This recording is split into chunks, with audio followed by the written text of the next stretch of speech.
Welcome to In the Corner. Today we've got with us Bryony Vass. Okay, she's been on our social media accounts as Vass, so you may have seen some videos where she's popped out.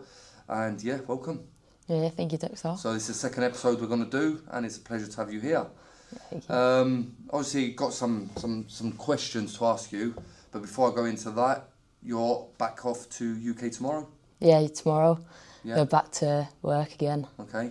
Looking forward to getting back, or you enjoying the sun? I'm enjoying the sun. Yeah. Enjoying the sun. Yeah. The UK is miserable. Yeah, but at least you get to see what family and that. Yeah. And then back to work.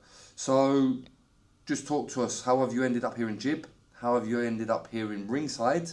And yeah, just tell us a little bit of how you ended up walking through our doors. So about a year ago, I came here for a draft. It was about a 3 months draft for Royal Navy. Yeah.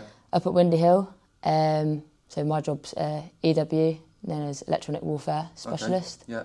So I just work around like signals and stuff up there.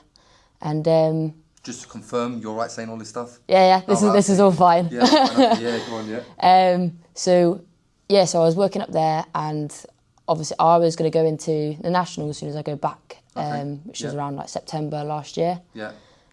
Needed to carry on with my boxing. Yeah. At the time, had a corporal, which you knew, Harry. Yeah. So got in contact when he got into contact with you. And we just met at the base and we spoke it through. Yeah, no, fair one. And then, turned up. Happy days. So, last year then, obviously you came here for the first time. You enjoyed it, you've come back. So how long was you with us again last year? Because obviously you came and went. For me it seemed pretty quick, but how long was you with us for? 3 months I was with you guys. So 3 months, so it was a bit of a time. Yeah. And then, and this time you've been with us a month, 2 months? 6 weeks. 6 weeks, 6 weeks, yeah. So it hasn't been as long, but yeah. So, obviously from our point, okay, from the first time you rocked up here to now, there's been a massive improvement in your boxing technique, your ability, and even your fitness. Okay, watching you spar, watching you technically, you have improved massively. And to be fair, you're like a lung on legs. Yeah, you just don't stop going, which is really good to see. So your fitness is really good. So firstly, like, well done there. The teams you've been with in UK, like fantastic on them and on you as well. Because obviously people that have been around boxing clubs, like they have a feeling of how intense it can be, how hard and how disciplined and dedicated you have to be to training. So well done. And yes, it's just the beginning. So before we go too much into boxing, talk about yourself. How old are you? 21, just turned 21. Yeah, just turned 21. Getting so old. Still young. Still young. And yeah, where was you born? Where did you grow up? What was that like? So I was born in Torbay, known as Torbados. Yeah. Sounds it's luxury. Yeah. Moved around Torquay, Newton Abbot.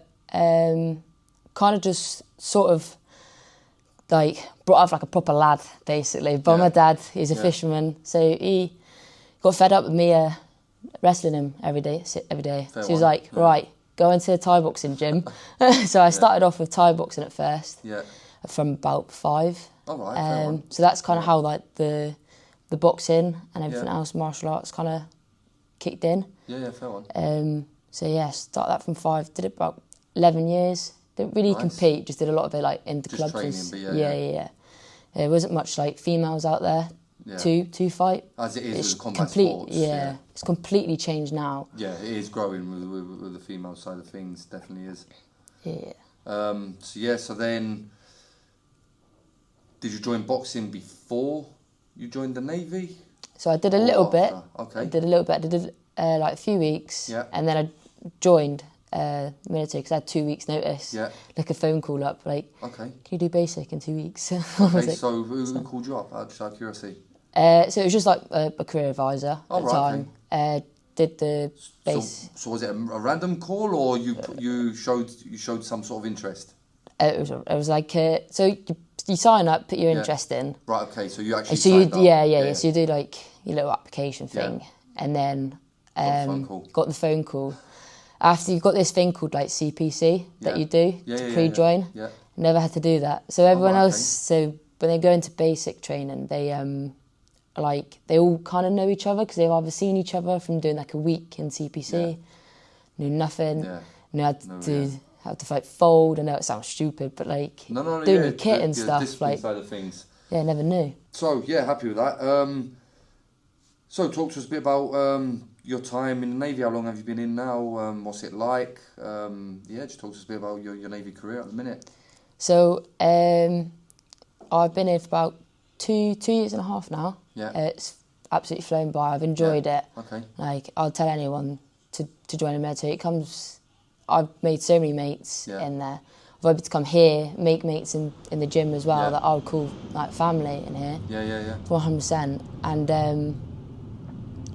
so it was a bit like kind of like a dream come true almost, because I started boxing like during like my phase 2 training, so which is like your special branch training. Yeah, specific training.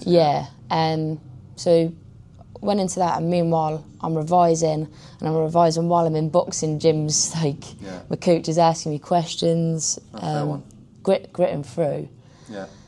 And all I just saw was boxing at the time. So that's all I wanted to do. And when they spoke to me, I said, "Oh, have you ever thought about joining a Royal Navy team?" Yeah. I was like, okay,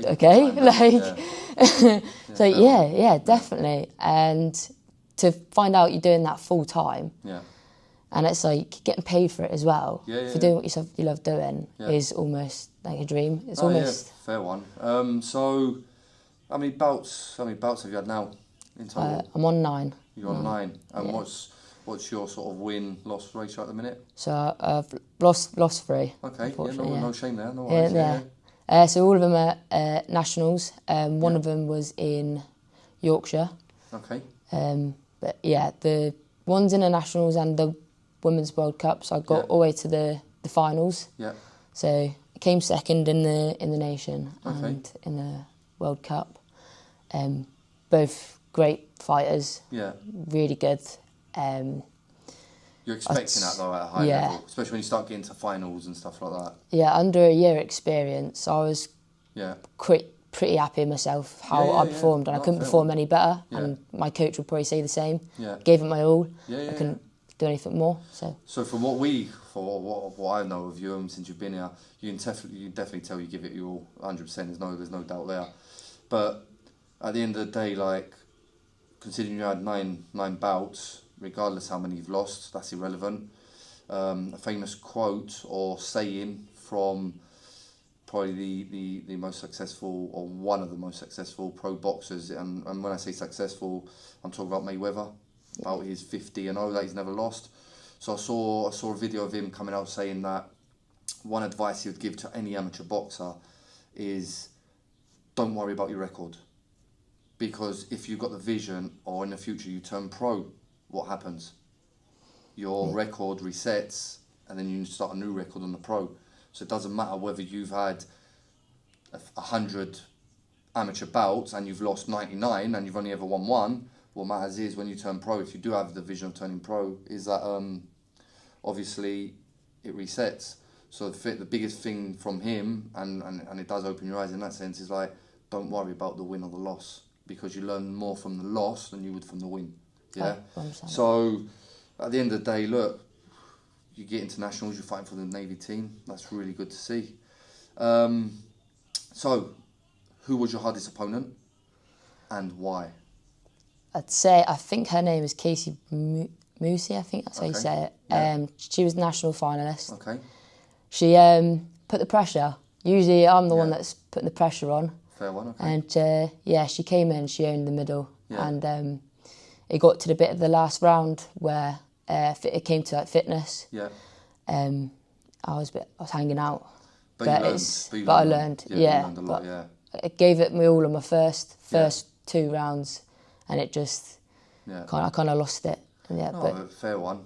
At the end of the day, it's one. Then if that's your hardest opponent, it would be good if you've got it on video to send it over so we can have a little look. But yeah, so what's your plans when you get back to UK, and what's your plans with boxing moving forward? So I'm gonna go to back to full time, hopefully in September. Yeah. And box again in the nationals. Okay. but win it this time. Yeah. That's the mindset I've got. Yeah, fair one. Yeah. I don't want to come out with anything else but the gold this time. Yeah, no, fair one. So, but I go back to ship and go on HMS Darren. Okay. Hopefully that comes out and go on deployment with that. Yeah. So it'll be good. Oh, fair one. Yeah. So you've been with us now on 2 different occasions. So talk to us about your experiences down at ringside, how you think the training's gone, what you think about maybe the coaches, the lads that are down here, and some of the women that we've had down here. Yeah, and just talk to us a bit about, for the viewers, obviously, your experiences at ringside, what's brought you back. If you do come back in future, will you come back? Just talk to us a bit about ringside. Yeah. My first day, I was a little bit nervous. I was like, what are these lads going to be like? They're going to put me in my paces here. Yeah. This heat as well, I'm not used to. But coming in and everyone's so friendly. Yeah. Like, they just want to get to know you straight away. Yeah. And mould you in, they don't leave you out. That's what I like. No, just instantly felt like I moulded in with the lads. Even though I bully them most of the time. So it's 1 for 1. You give it back to them, sure. Yeah. Getting chased around the gym. I mean, you have given me a bit. Yeah. But nah, I've absolutely loved it here. It's like flown by. It's like I finish work and I go, I've got boxing now. It's always something I look forward to coming here. Yeah. So I think it's just totally different mindset to here to when I go back to the Royal Navy team. Okay. Like. So what's different in that aspect then? What do you see is different with us and that? Well, not so much the Navy team, but if you go to any other club, what differences like stand out? It's more of the pure fact that we have the weight on our shoulders to represent. Like, so I boxed for UCAF, United Kingdom Armed Forces. Yeah. So that was a lot of big pressure. So you're having your coach in your ear, like saying, right, this is you now. Yeah. Like, you're representing everyone in the forces, and it's kind of a bit of pressure. You need to win almost. But yeah, the training is intense. So it's like it was 3 sessions a day. That's a military. 6 days a week. No, yeah. So everything's strict. Yeah. And there's laughing about, but there's not so much. Yeah. So obviously, because you're aware anyway, I'm in the army. I've been in now 16 years, and so looking at military boxing teams on the army side and Navy would be very similar. It's very different in the sense that it's very disciplined because you're getting allowed to train when you're at work, so you're getting paid for it. You can train more times and you ain't got to worry about work. So yeah, I mean, it's mandatory, and I'm guessing it's pretty the same for you, for the army lot. If they're matched up or they are gonna take part in an event, they need a 7-week training camp where they have to do or take part in 3 sessions daily, and it's mandatory, unless it's like rest or whatever. So yeah, so I know where you're coming from for that. Obviously, people that don't or haven't been around that can't understand it, but yeah. Here it's more laughs, giggles compared to the military, but yeah. And then, well, on your job role side of things, would you potentially be coming back out here, coming back to the club, training with us? Yeah. So there's a possibility with HMS Darren coming out here sooner. Probably next year. Okay. I'm gonna assume. So she's just coming out of refit basically. So yeah, it might be next year, hopefully. Okay. Who is your idol boxer? Katie Taylor.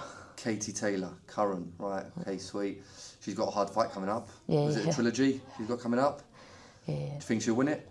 I'm hoping so. Yeah. Well, especially if she's your idol. Yeah. What we've got for you then is that time. Okay. Some quick fire questions. So they're random questions. There's 7 of them. So I'll ask a question as quick as you can. Just try and answer it the first thing that comes to your mind. Okay? So, what's your favourite go-to comfort food? Spaghetti bolognese. Oh, spaghetti bolognese. Okay. If you could teleport anywhere around the world or in the universe, where would you go? Jamaica. And why is Jamaica? It's so nice there. It's so hot. Yeah. My family's over there. Is it smoke a believe it or joint, not. is it? So you got family over there, have you? I've got family over there, yeah. Fair one. Okay. I wasn't expecting that, but yeah. Fair one. If you could have any superpower, what would it be? Speak any language. Is that a superpower?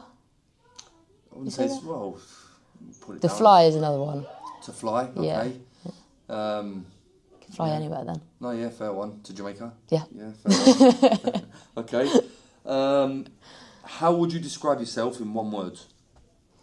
Legend. Okay, yeah. I'll keep my comments. The comments are going to be like, she's cocky. Remember, put on the comments if you think that's right, especially if you're in our club. I'll keep my comments to myself. But yeah, no, fair one. You need to have a bit of cockiness like that, don't you? So, where's your favourite place you've lived? Lived? Paynton. Never heard of it. UK. Okay, why is it your favourite place? I've lived there for about 14 years. So Just it's a like lot of memories, yeah. So it's your home, really. Yeah. Okay, whereabouts is it? Paynton. Never heard of it. Torbay. Oh, right, okay. So the Torbay is like 3 places. It's Paynton, Brixham and Torquay. Right, okay. So I currently live in Torquay. Yeah, all right, okay. But all my best memories are Paynton. Yeah, never heard of it, so yeah, apologies there, but yeah. What's the best piece of advice you've ever received from someone, and from who was it? Best advice Could be anything.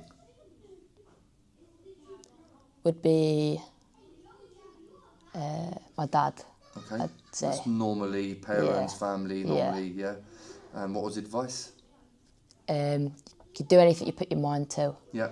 It was the one thing you just repeated in my head. Yeah. Do anything you put your mind to. And there was another thing, it's just simple. Just do it. Don't even think about it, just do it. Yeah, no, fair one. Yeah. Do you think you're that's true in that sense? You think you're getting to what you want to do and that, and you're putting your mind to things? Yeah, I definitely think so. Okay. So one thing I've always said to my little brother as well. Yeah. Because like pass it on. Like, pass it on, 100%. Yeah. So whatever you're getting, so it's one of these life lessons, things that you get told. If you truly believe in it, it's gonna be stuff that you pass on, whether it's other siblings, younger people, friends, kids, anything. But yeah, definitely. And then lastly, out of the quickfire questions, what advice would you give to anyone? So I know you've just given this that you give to your brother, but if there's any other advice you can give to anyone else, what would it be?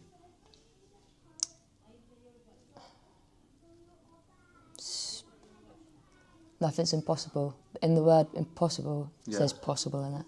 Yeah, so fair one. Okay. It's another thing I'd say. Okay, happy days. Just before we wrap it up then, back to boxing. Would you have, or do you have any plans in the future, if it becomes possible, to turn pro? 100%. Yeah, okay. You know what my dad said anyway. He says you definitely got ability there. There's definitely things to work on, a really good base and foundation. We've seen massive improvements. So yeah, just keep going. Win the finals, nationals. If you don't worry, learn from it. But yeah, there's no doubt there that you can't, especially in the women's sport as well. At the end of the day, it's growing, so now's a good time to get in there. Anyway, Vass, thank you for coming in. Thank you. Obviously, in a bit we'll get training, so you got some training to do. Then we go for a drink, obviously, before you shoot off tomorrow. Thanks for coming in. Thanks for doing the interview. Really appreciate it. And then, all the best for your future when you get back to UK. Keep us as well up to date with your boxing career. That'd be nice to keep up to date with. And then we'll take it from there. Yeah, thank you. Appreciate it. Thank you. Thank you for watching the interview. Obviously, this is episode 2 with our Royal Navy sort of boxing legend down here, Vass, as she described legend. And then tune in to next week or next episode that we have got a bit of a legend within the sport coming down to speak to us. So thank you for watching the video. Like and subscribe. See you all soon.